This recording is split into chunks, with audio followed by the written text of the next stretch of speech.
So, yes, Bardo of awaken, which is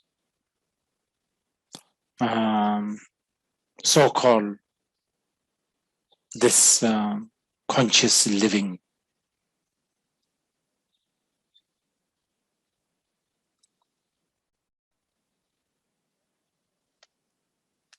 Although we should be really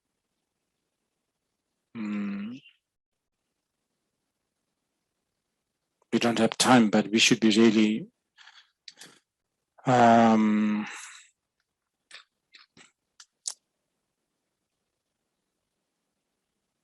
discussing what we mean by living. You know, the definition of living is very, very murky.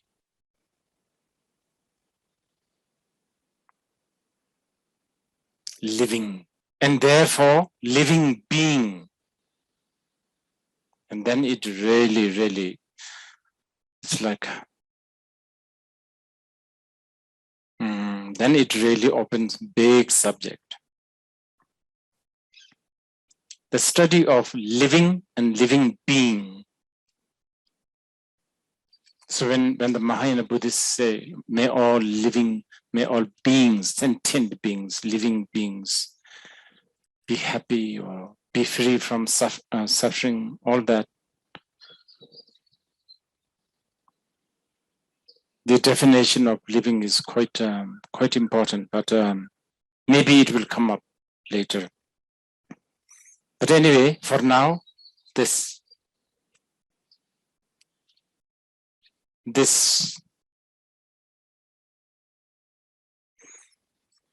projection that you are sitting there and I'm sitting here, and today is slightly cold, all that.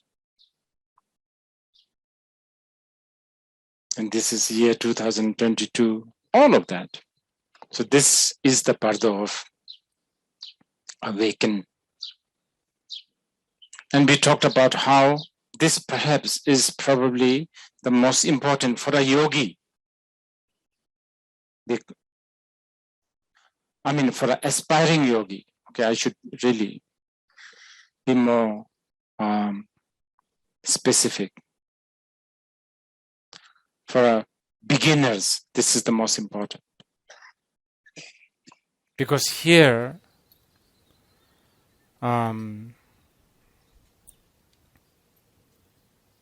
you will be bothered by feeling awkward, you know, stuff like angst that we talked yesterday.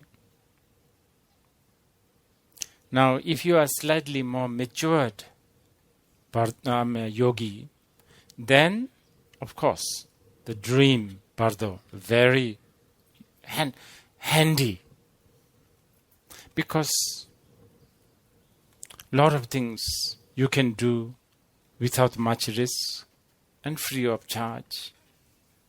There's a lot of free lunch during the dream. Well, not entirely.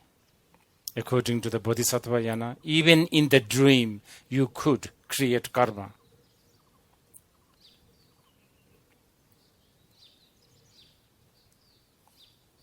But there's the dream Bardo, which we discuss. And if you are a yogi, you try to manipulate manipulate is not the right word. You try to take advantage of the dream Bardo, because it's very, very lucrative for awareness. It can be very lucrative. Okay, now the Samadhi. I didn't finish some of the points.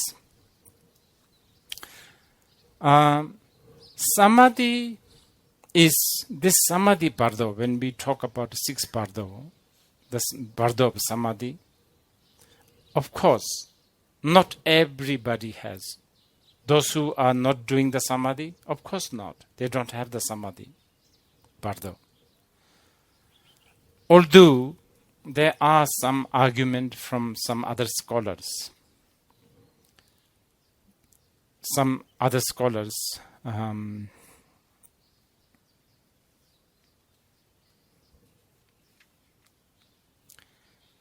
that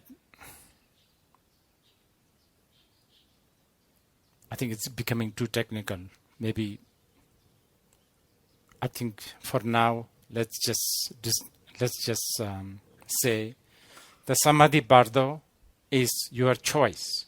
You want to do Samadhi, and supposedly you should choose, because the world, this world is this is a very unique world.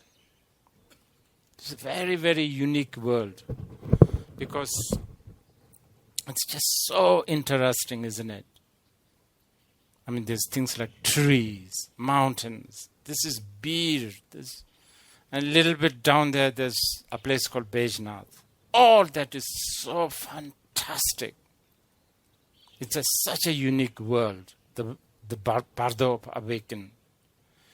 Even more unique world or the universe is the dream world. There, amazing thing happens. And it's like the dream that I told you, my own experience. It's another world. Totally. Suddenly, you speak strange languages, you can understand language, so on and so forth. Now the Samadhi, world of Samadhi is actually another world. And this is the world that a lot of people don't even come close. Lot of what we do nowadays, mindfulness and relax, I don't think they are really going to the Samadhi world. They are just relaxing. They are going to a resort. They are just relaxing with the help of music, awakened world, some incense, awakened world, right? Cushion, nice environment, awakened world. But if you can enter to the Samadhi world, and by the way, I'm making it sound like it's something so exotic you will not be able to. It's actually not. It's so simple. It's too easy. You can't just buy it. Many, many things. It's too simple. You will not trust it, and you will not buy it, and you will, it's not, it's too simple, one, and it's too uninteresting. And this is one of the problems, because you are doomed as a seeker of interesting life. This is what happened from the time you went to the kindergarten school all the way until you finish Oxford. You have been told that things has to be sensible, things has to be interesting. So you have become a sucker of interesting life. And this is why this moment of nowness, this moment of actually the great Kagyupa people, the Mahamudra people, the Milarepa, I'm sure you may have heard this guy called Milarepa. According to his lineage, they even term it as a Tamalji Shepa, which means ordinary mind. They say that the whole problem arises because you want to be special. You want to have the special thing. The ordinariness is what you should be looking for. Anyway, we don't need to go in there right now. But, okay, so it's too simple and it's too ordinary. It's just not interesting. Okay? The worst one.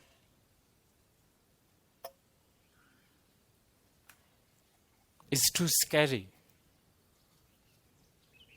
It's because You are so, it's very similar to maybe the interesting, but there's some difference too.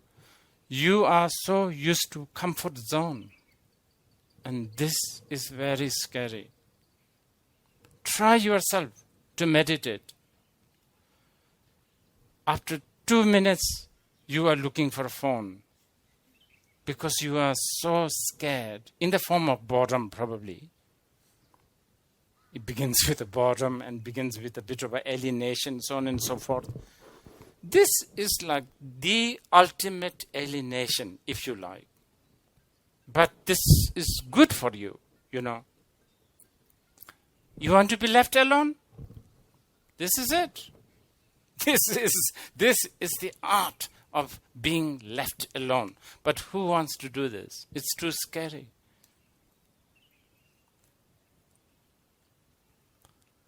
And this is what the great Indian masters, I should not be just saying by just the Buddhism. Amazing tradition, Jain, Sankhyas, and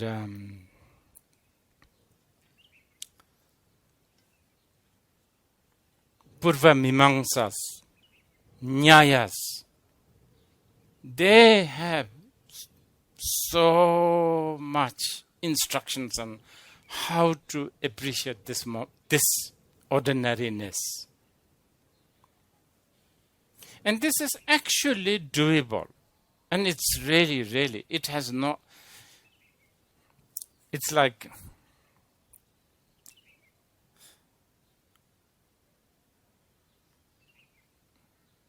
it's actually doable. It's so simple. But I don't know. For some reason, we just don't do it. We just cannot dwell on that. And this simplicity, this ordinariness, is for the beginners. You should look for, long for, aspire for. You should really search. You should really go around searching for this. And then there's a stages of really going deeper and deeper and deeper into the simplicity.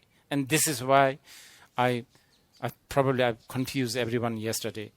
I said the core practice or the pith instructions for the Bardo of Samadhi is to shrug off. What are we shrugging off? Everything that makes things not simple. Everything that makes things colorful, interesting, sensible, we shrug off. And that's so scary. And it's really, really bad if you want to sell this. Nobody wants to buy this. Because it's just, how do you market this? Hey, do you want this?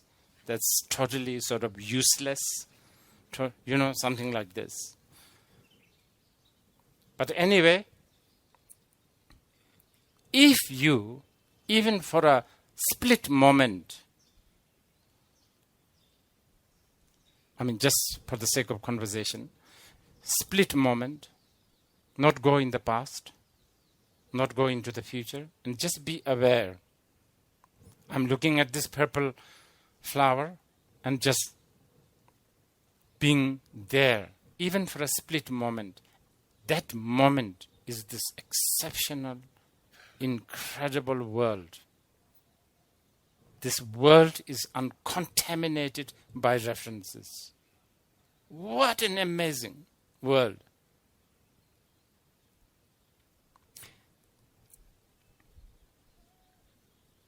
How much problems do we have with the gender issues? Why? Because it's too complicated. Here, in that moment, you are not man, not woman, none. How many problems do we have with color, religion, all of this?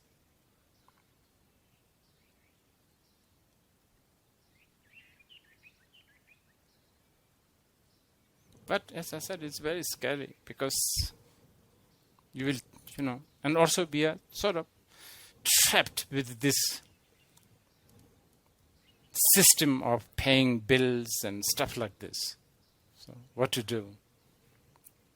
But anyway, 3 Bardo, which I wanted to just recap in case there's people who are new, just walk in today. Now,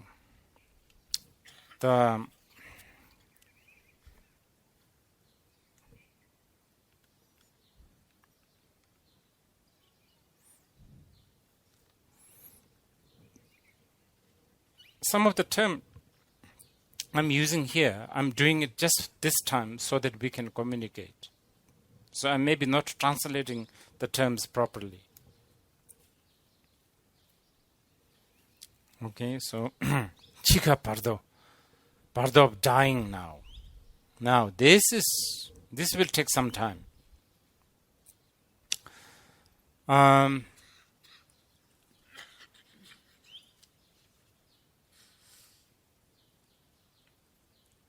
Okay, first, just briefly.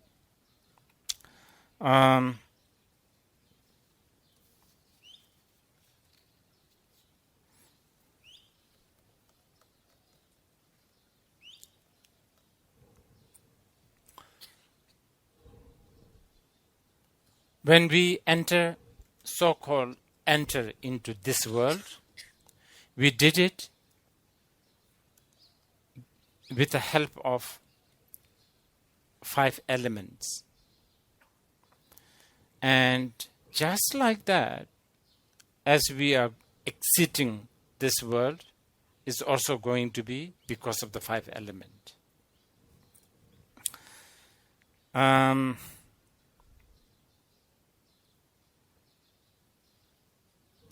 Okay, just first let me just briefly, summarize. So, as I tell you, I'm going to go through this stages as if you are dying. Okay, very big generalization. Okay, so big generalization because the way you die differs. You may die just, suddenly, quick. You may die slowly. But no matter how you die, all the experience of what we call dissolution of elements have to come because they have to disintegrate. Also, the order of how which element disintegrate first may be different for different people. Okay? And also not to think about this dissolution is only going to come just about a week before you die. Let's say you are going to die sort of slowly. Some of us, it may be already happening. The dissolution, disintegration. People like, me, him. Richard, I'm pointing at you. Some of us, over the hill, these kind of people, it may be already happening. So, yes, we don't want the unexpected, quick one. So, this may be coming, okay?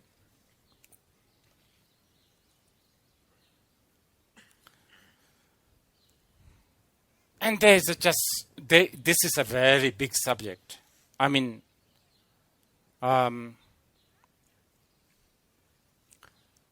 it is because of that also we become, what do you call it? Senile, right? Is there something opposite of senile when you are a child? What do you call it? Juvenile? Yeah?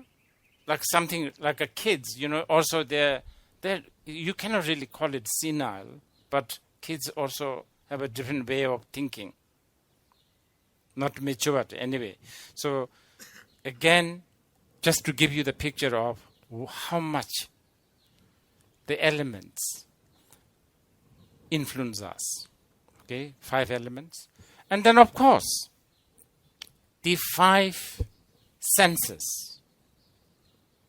They are like the 5 interpreters. Oh, they play very, very big role. So big, big. So just imagine, for instance, you have your 2 eyes on your toes. You will be taking different kinds of photographs. You'll be posting different kinds of photographs on your Instagram. Different view. Everything will be very interesting, right? Stuff like that.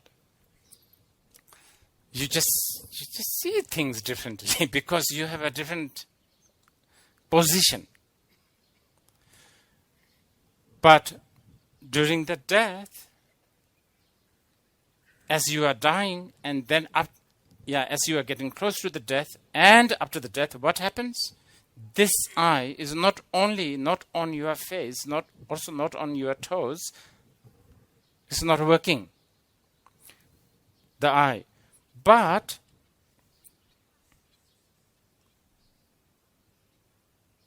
you will see things in the most amazing way. Because finally you are looking at things without the interpreter, without your secretary, without your interpreter, without the go-between middle person. Direct transaction between you and the object. And this could be very scary. But right now, you are looking at a green, so many filters, so many, including your education, whatever. But after you die, all of that's gone. Like me right now, Mr. Norbu is looking at, I know where's this come from. This is Karma Jimba's work, must be, right?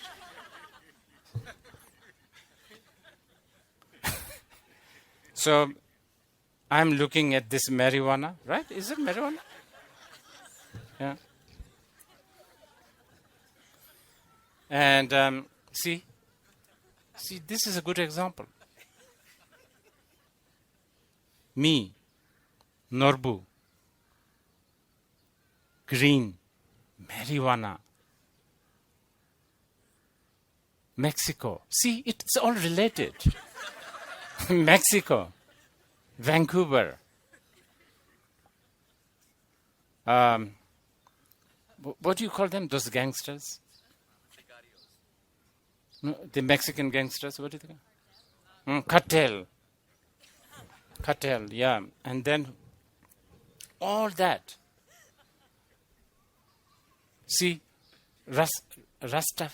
What is it? Yes. And the beret.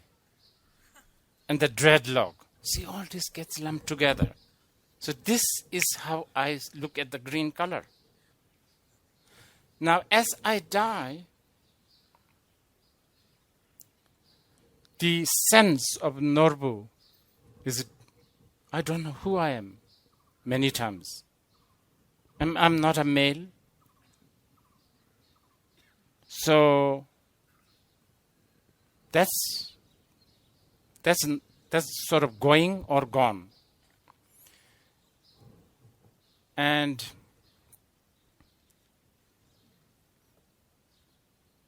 who's this guy? The Be Happy, Don't Worry singer? Bob Marley, yes.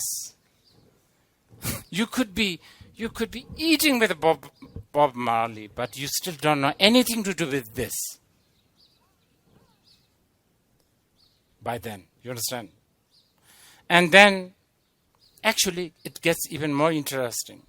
If your karma is pushing you to become a pig in East Bhutan, when you look at this, you will have saliva coming from the mouth. Because in Bhutan, they feed this to the pigs. Already you will have saliva in your mouth. This is how the karma works. Okay? Anyway, disintegration of elements and the sense, 5 sense, and then 18 dhatus, 12 ayatanas. We are not going to go through all this technique because it's really too vast, I think.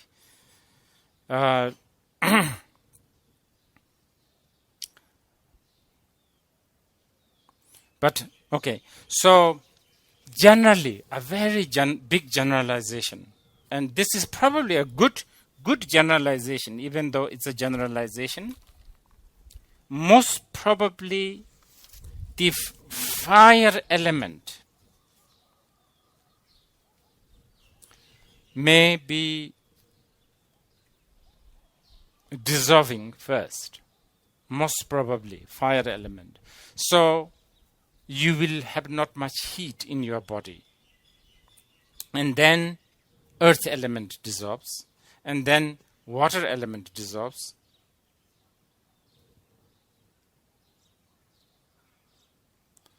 So there is extensive,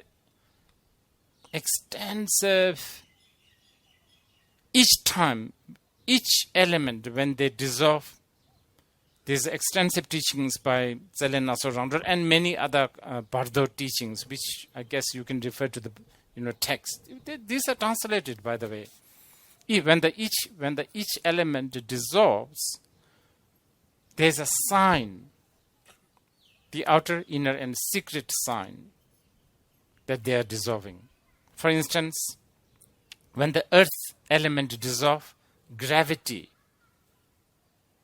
may be no more. So, difficult to stand up, difficult to sit, difficult to move, all that. So on and so forth. So, I think and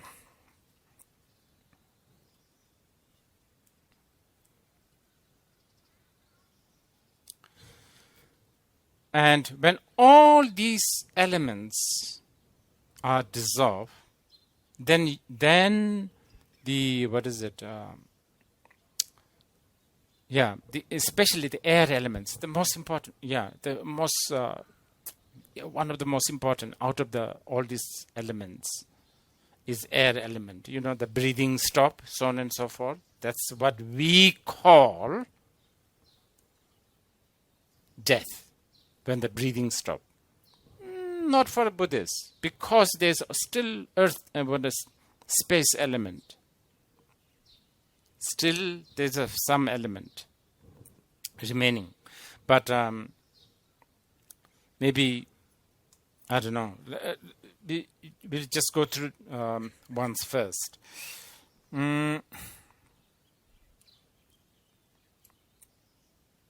Okay, so this is a little difficult for those who are totally new.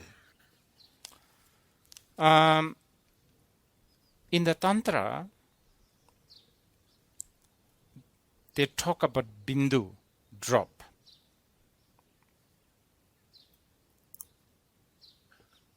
Just hear it anyway. Doesn't matter. Don't worry if you don't understand what I'm talking about. They talk about white and red drop. Supposedly, this white drop dwells somewhere, on your forehead level. And this red drop dwells somewhere below the navel. In case you just want, Kundalini, all that business is because of this. But there's so much more. They say that this white drop and the red drop is what is being reflected as the sun and the moon that you see. Oh, so many things, so many things. And they are at the moment separated, one above, one below. When all the elements are dissolved and disintegrated, the white drop will fall down and red drop will fall up, and they will meet at the center of the heart. And then each one will have a different experience, which I guess we will talk a little later.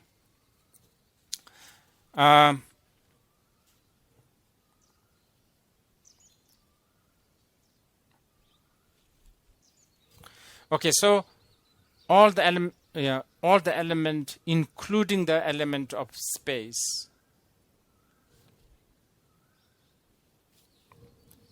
dissolve into consciousness, and then consciousness dissolve into what we call luminosity. Now this is a major subject. What is that luminosity? To explain this luminosity, the whole teachings of things like Mahamudra, Mahasandhi, so many teachings. What is this luminosity? It's, by the way, one thing I need to tell you, this luminosity is not an imaginary state. It's not.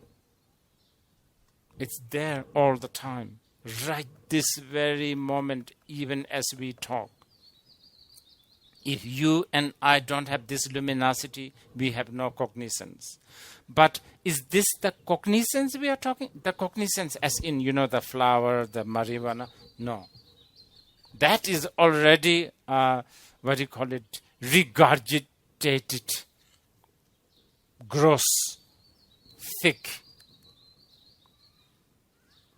already,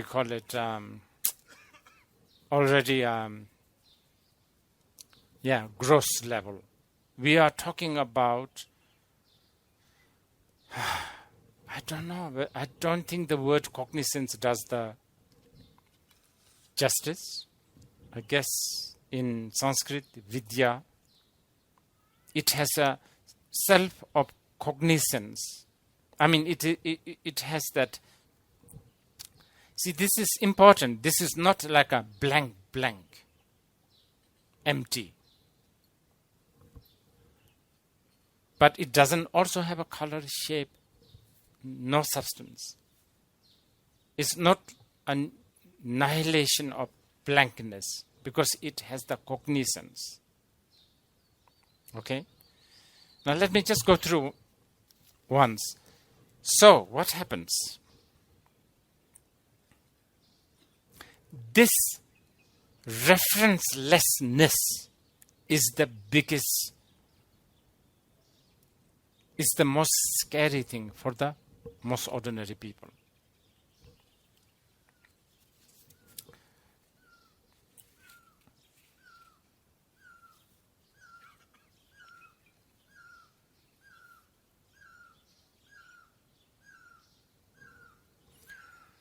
For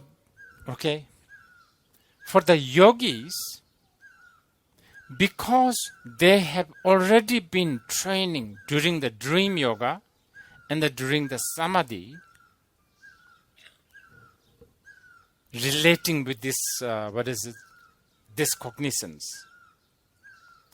It's called Pei Yeshe, meaning example wisdom. So whenever we are meditating, we are looking at, let's say you have never been to Bodh Gaya.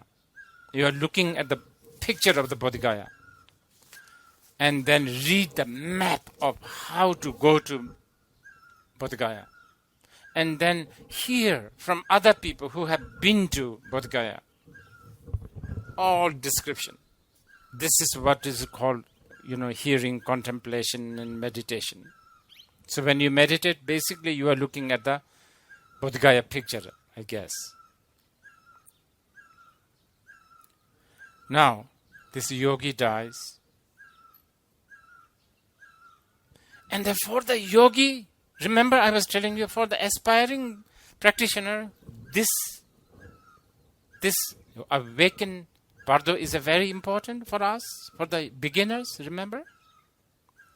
But for the yogi, this Bardo of dying is so precious. Why? Okay, what is it that the yogis really want? One sole goal for the yogi is to experience this luminosity. And this is what you have been practicing.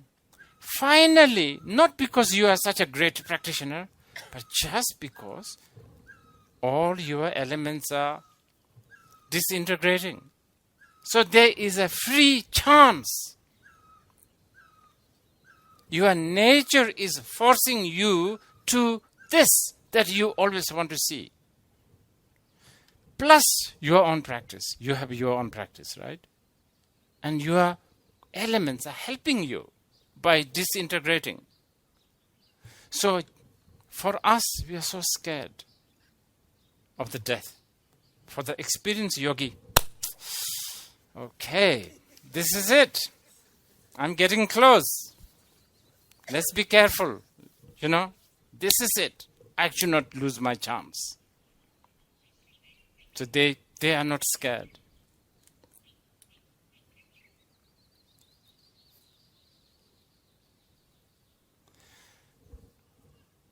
But for most of the ordinary people, the moment all the elements are dissolved, consciousness elements, space elements, they all dissolve into the luminosity. The experience is, in Tibetan we call it, the word is gel. I think the best term I can come up with is faint. So for most of the ordinary people,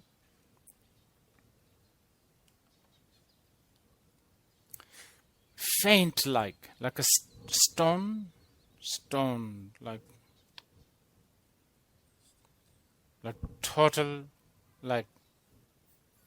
it's too much. Referencelessness is too much. Because reference is such a comfort. Because it's at least a reference.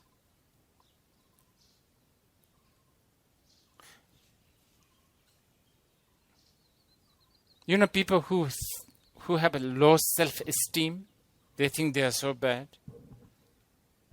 which is very miserable, of course. But at least they have a reference, thinking they are bad. Here, more scary. They don't know what to do. They are neither good nor bad. What is this? This is what do you call it? Sort of don't know what to do with it. How do you relate with this?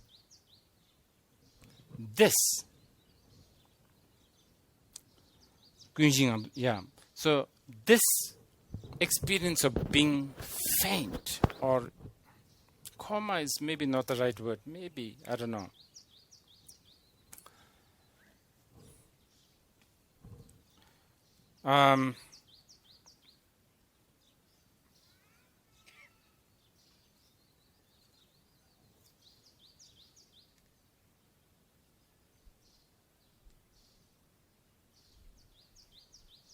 Okay, so let me define Bardo in this case. From the time your elements are disintegrating, you are dying now, all the way until this faint. Luminosity. This is Bardo of dying.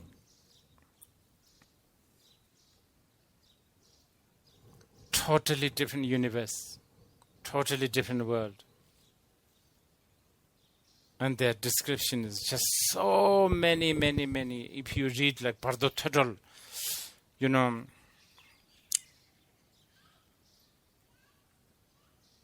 I used to read by heart, but now, because when we were growing up in places like Bhutan, as a lama, as a reincarnated tulku, this is one of the job. So when people are dying, we have to go and take this text and read. Okay, so this is happening, So, like, there are so many wonderful instructions. There's a conversation between Guru Rinpoche Pamasambhava and his consort Yeshe Tsogyal. Really nice. It's like there are things like, oh, okay, maybe by now you may be feeling you are falling from a cliff and you are trying to get hold on to something, and then we say, don't worry, it's got nothing to do with you are not falling from the cliff. There is no cliff. Your earth element is just dissolving. You are safe. It's just your earth element dysfunctioning. So on and so forth. Things like I've actually put it together, a small booklet. What is it called? Living is dying, right? Yeah. I put kind of try to make it more easier.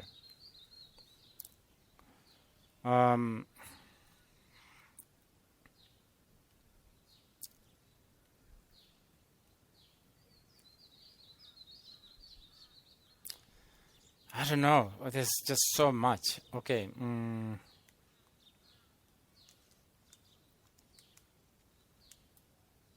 So much information here.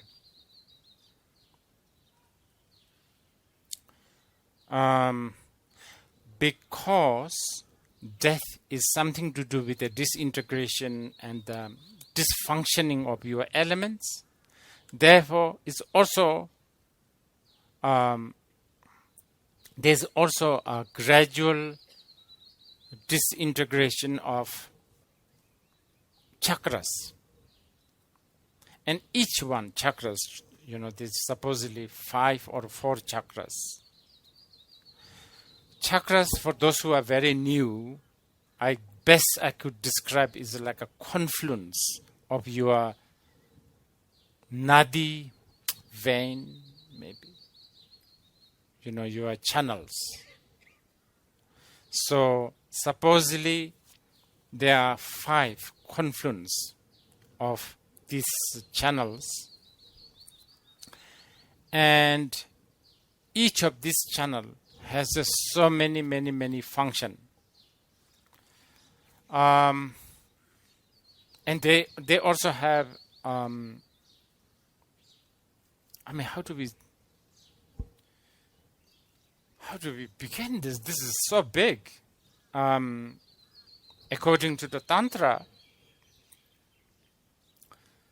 these channels and the chakras, when they reflect, then it becomes the outer world. And these confluence of specific channels, when they reflect to a specific place, this place also become very significant.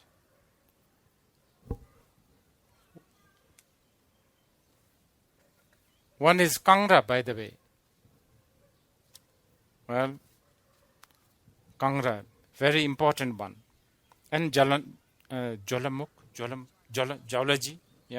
is one of them.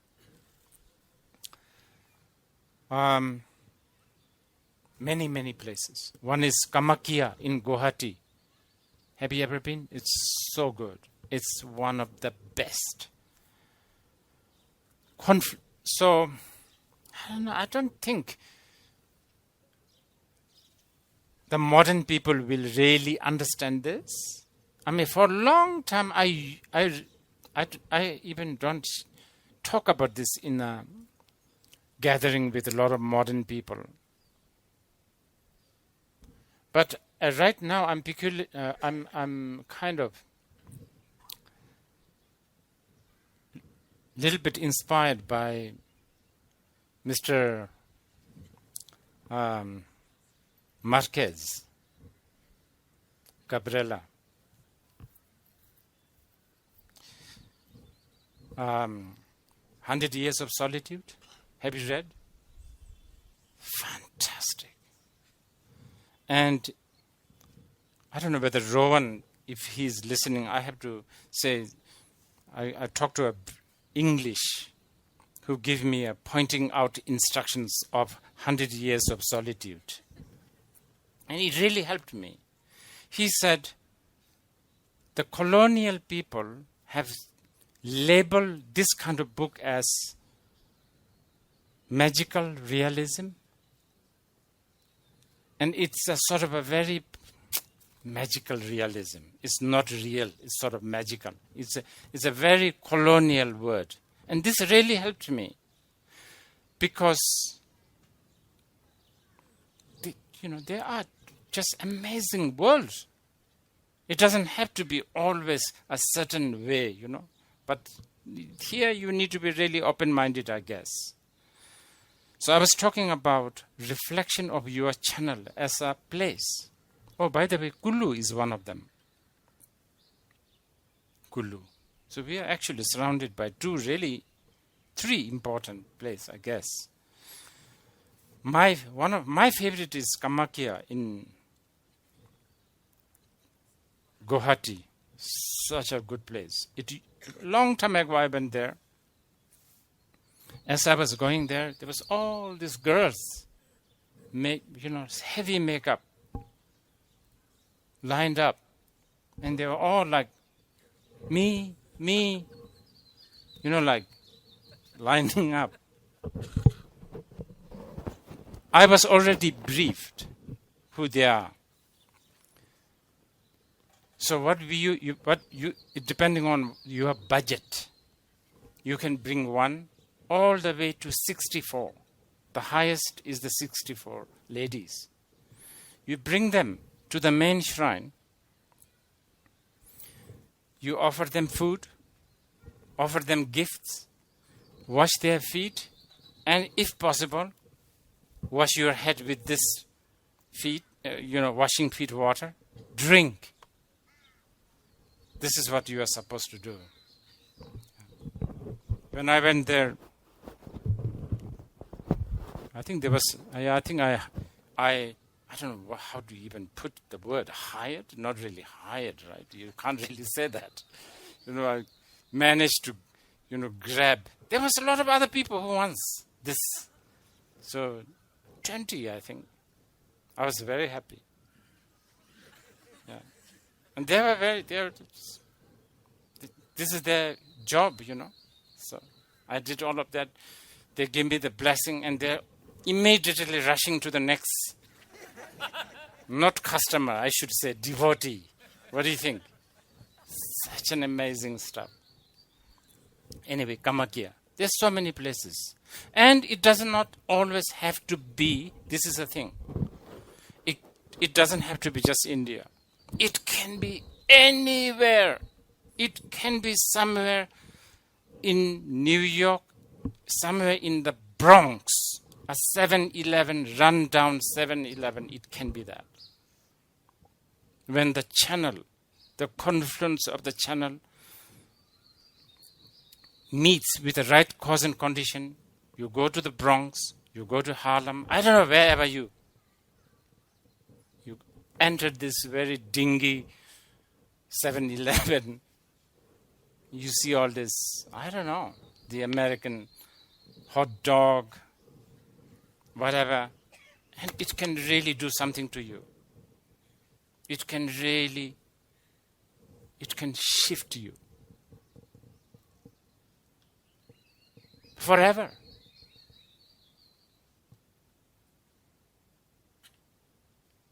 But there are also the opposite kind of effect too.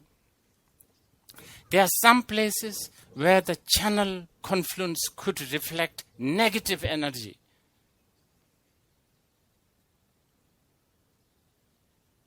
Like a British Parliament House, for instance.